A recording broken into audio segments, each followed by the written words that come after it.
I'm here to talk about read-alouds. So why do a read-aloud? Well, first of all, if you choose a book that you love and you read it to a child, there's a huge chance that child will develop a wonderful joy of reading. There's another reason also. Written language and spoken language are very different. Children need to figure out a way to understand how to interpret and gain knowledge from written language. When you read a book to a child, you end up giving her the ability to extract knowledge from that book. That's really important. This allows a child to develop skills in reading comprehension.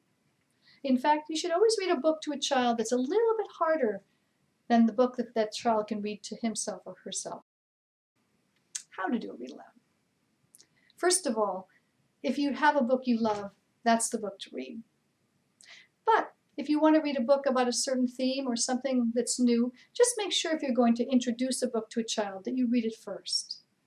The reason you want to do this is you want to be sure, is this book age appropriate? Is it a good challenge for that child?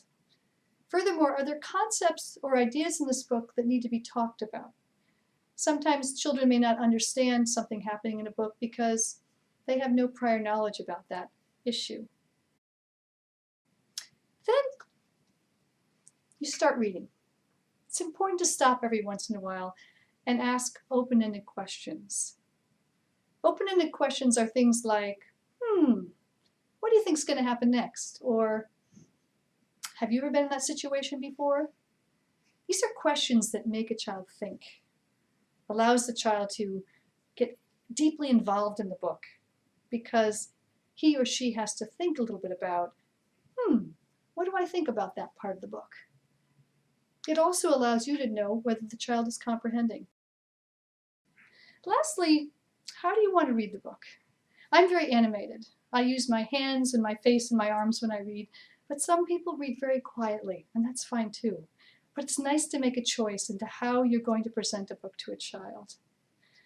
Here at Girls Incorporated Lynn, we often do a wonderful activity before we read a book, then we read the book, and then we do another.